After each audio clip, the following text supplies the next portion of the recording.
Today is Friday, November 18th, 2016, and this is a re-upload of my earlier video with a little bit of extra content in the middle, looking at Steve Olson's claims in his latest video, Moon Tilt is Going Crazy. We look at the topic of field rotation. Let's have a listen to Steve Olson's video. So this is February 21st, 2013, and this is the moon from Rockford, Wisconsin. This is an astronomer that has been studying the moon himself for a long time. Okay? This is the moon, same day, in November of 2016, moon, and a similar, moon.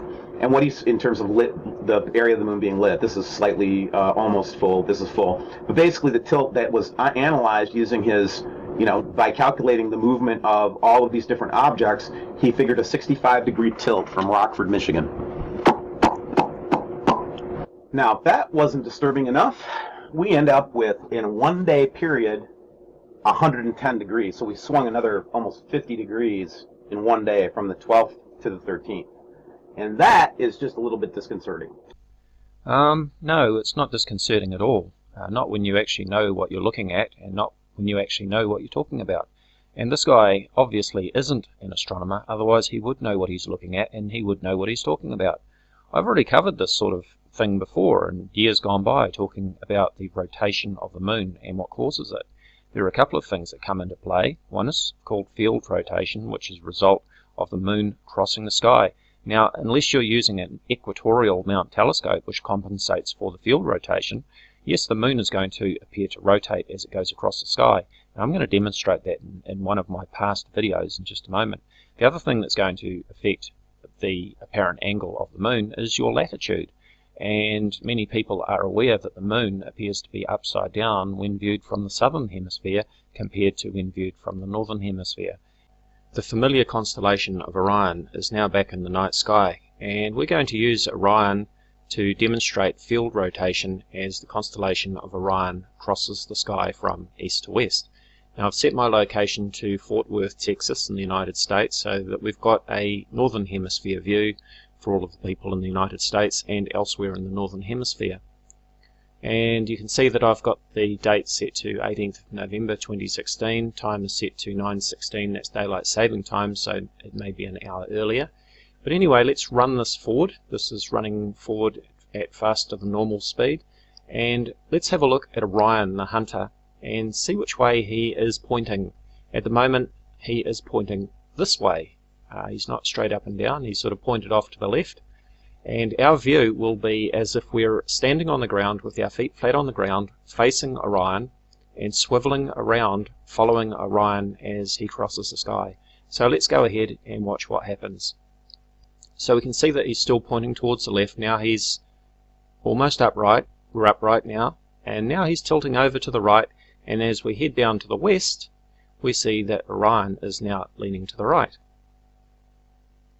So we're now into the daylight sky. This is 8:32 AM daylight saving time, or 7:32 standard time, and we can see that Orion is leaning over to the right. So if we go right back to PM and then just bring that forward, we see that he's leaning to the left, and at 8 AM he's leaning to the right. And this is due to field rotation, which is the same thing that affects the moon as it crosses the sky. How do you like them apples, Steve? So let's take a look at this video that I uploaded a couple of years ago explaining field rotation of the moon. This is my video, Has Nibiru Caused the Moon to Tilt on its Axis? And when did I upload this video? I uploaded that on November the 9th, 2011. 5 years ago. When people were saying back then that Nibiru Planet X was causing the moon to tilt on its axis 5 years ago. So without further ado, let's take a look at the video. Hello, in this video we're going to look at the claims made in many YouTube videos that the moon has strangely tilted or rotated on its axis in a way that it should not be. This is explained quite simply when we consider that the moon rises in the east, travels across the sky and sets in the west. In the northern hemisphere, the moon will cross over in the southern sky, and in the southern hemisphere, the moon will cross over in the northern sky. I'm in the southern hemisphere. Let's have a look at this video of this Concorde aircraft flying across the sky from east to west as if we are looking north. This is the sort of view that we would have from the southern hemisphere if we were comparing it to the moon. Let's take another look, and we'll take some photos this time as the aircraft fly over. Pointing northeast, pointing north, and pointing northwest. Now let's take a look at our photos. We can see now that the angle that the aircraft are pointing in our photographs are quite different in each photo. And in exactly the same way we will see that the moon appears to change its angle as it travels across the sky. Thank you for watching. Please be sure to check the description box for a link to our discussion page, Voices of Reason to Explain X, or VORTEX. Thank you. So back to Steve Olson's fear-mongering video. November 17, moon tilt is going crazy.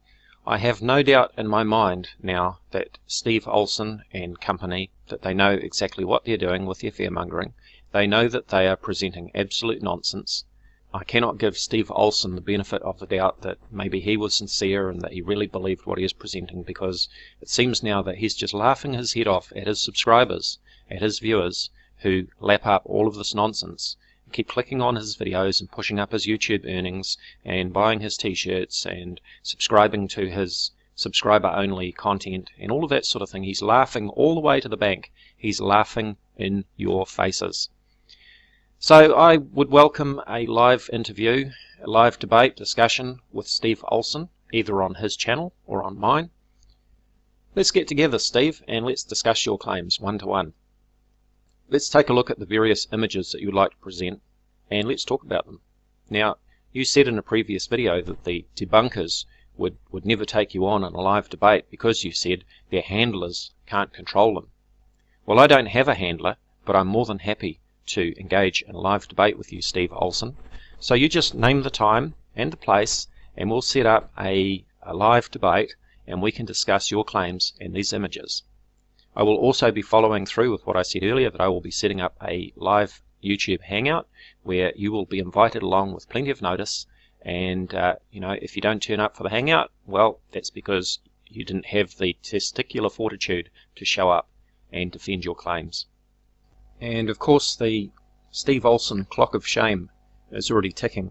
It's already been 4 weeks and 7 hours since I first put out the challenge to Steve Olson to front up to me in a live debate, and the clock is still counting, and it will continue to count until Steve Olson finally fronts up for a live debate with me to discuss his claims. I've been debunking this sort of nonsense for 5.5 years now, and there's not too many topics, especially astronomy related, that I haven't covered already. So please check out my playlists. I'll put a link in the description area, and you can check out the different videos where I've debunked different YouTubers, such as BP Earthwatch, Dark Sky Watcher 74, Secure Team, Donnie Serpico, the 00 Skyview Team, and many others.